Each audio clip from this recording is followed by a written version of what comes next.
બારોબાર જમીન વેચાઈ જાય, માલિકને જાણ કર્યા વિના ખેતર વેચાઈ જાય અથવા તો ક્યારેક આખું મકાન વેચાઈ જાય, પણ વિસનગરનો આ કિસ્સો આપ જાણશો તો આપના હોશ ઉડી જશે। આ છે વિસનગરના ખરવડા મગરોડા ગામનું પ્રાથમિક આરોગ્ય કેન્દ્ર, જેની હયાતી તમને આ તસવીરો પરથી સમજાઈ ગઈ હશે, પણ જે જોયેલું હોય તે બધું જ સાચું નથી હોતું અને આ ઘટનામાં પણ કંઈક આવું જ છે, કારણ કે આ ગામનું જે આરોગ્ય કેન્દ્ર તમે જોઈ રહ્યા છો તે બારોબાર વેચાઈ ગયું છે। તમને થતું હશે કે આવું થોડી હોય, પણ આવું હકીકત છે। હવે આ વિષય સરકારનો છે અને જે તે વખતના મૂળ પાર્ટીઓનો છે।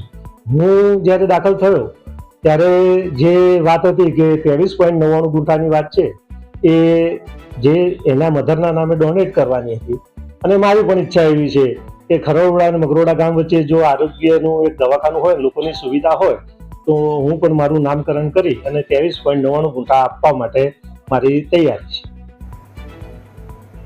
અને હવે આવું કેમ થયું તે સમજી લઈએ। 70 વર્ષ પૂર્વે ગામના સર્વે નંબર 11 વાળી જમીન પર પ્રાથમિક આરોગ્ય કેન્દ્ર બનાવવામાં આવ્યું હતું।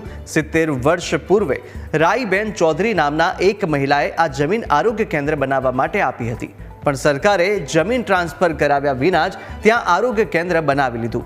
પણ 70 વર્ષ બાદ રાઈબેનના ભાણિયા ગૌરવ ચૌધરીએ આ જમીન હરેશ લવજીભાઈ ચૌધરીના નામના વ્યક્તિને વેચી દીધી હતી।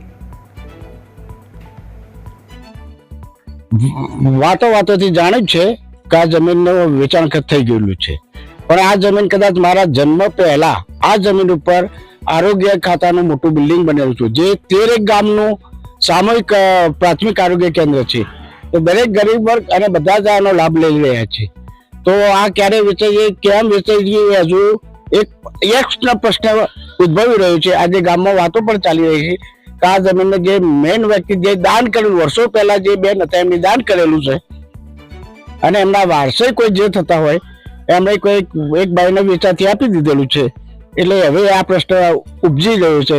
પણ આરોગ્ય ખાતામાં કલેક્ટરશ્રીની સરકારી મિલકત છે, આરોગ્ય છે, દવાખાનું છે, સરકારી મિલકત છે, એટલે એના અનુસંધાને આમાં જનહિત માટે યોગ્ય કાર્યવાહી થવી જોઈએ। એટલે વિચાર કરો કે જે જમીન સરકારે પોતાની હોવાનો દાવો કરતી હતી તે જમીન પરનું આરોગ્ય કેન્દ્ર વેચાઈ ગયું, કારણ કે 70 વર્ષ સુધી સરકારે પોતાના નામે જમીન કર્યા વિના 7 અલગ અલગ મકાન બનાવ્યા। એટલે 70 વર્ષ બાદ ખબર પડી કે આમાં તો મોટો ખેલ થઈ ગયો છે।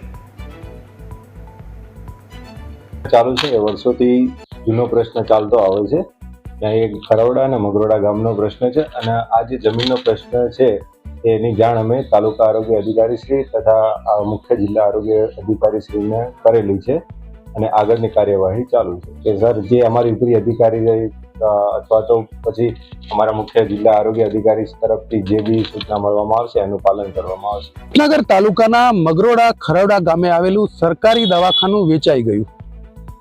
જી હા, આ શબ્દ સાંભળીને આપ ચોંકી જશો, પણ આ હકીકત છે। વિસનગર તાલુકાના ખરવડા મગરોડા ગામ ખાતે સર્વે નંબર 11માં આ સરકારી દવાખાનું બનેલું છે, અને સર્વે નંબર 11 વાળી જે જમીન ઉપર સરકારી દવાખાનું બન્યું છે એ જમીન વેચાઈ ગઈ છે।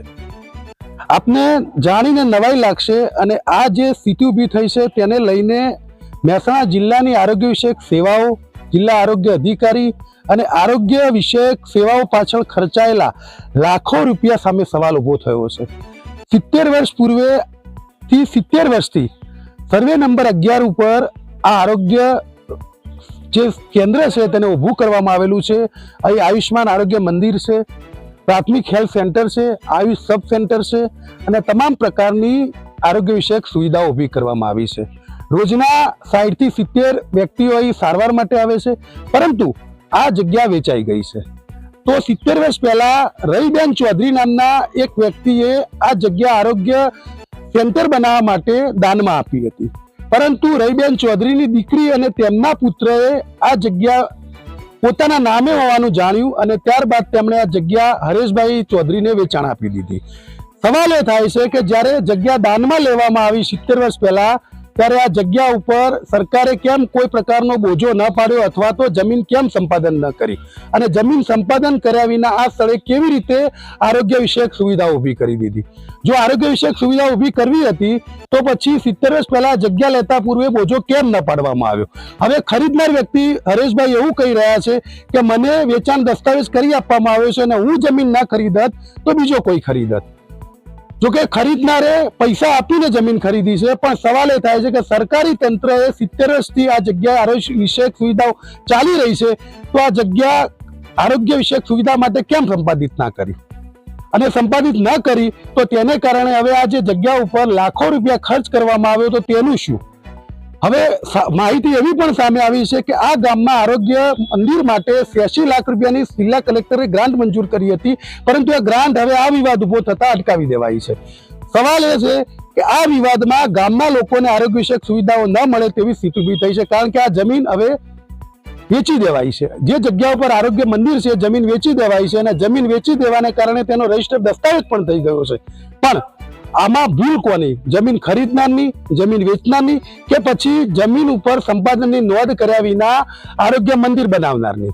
સરકારી તંત્રની સૌથી મોટી લાપરવાહી કહી શકાય કે જ્યારે આ જગ્યાએ પ્રાથમિક આરોગ્ય કેન્દ્ર બનાવ્યું, આયુષ્માન આરોગ્ય સેન્ટર બનાવ્યું, ત્યારે કેમ ન ચકાસવામાં આવ્યું કે આ જમીનના માલિક સરકાર નહીં પણ ગૌરવભાઈ ચૌધરી નામના એક વ્યક્તિ છે, અને ચકાસ્યા વિના આ જગ્યા ઉપર લાખો રૂપિયા ખર્ચ કરી દેવામાં આવ્યો. ત્યારે આ જગ્યાનું શું, લોકોના આરોગ્ય વિષયક સુવિધાઓનું શું, અને આ પાછળ ખર્ચાયેલા કરોડો લાખો રૂપિયાનું શું?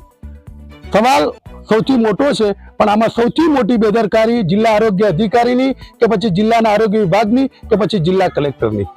Kamlesh Raval, News Capital, Mehsana.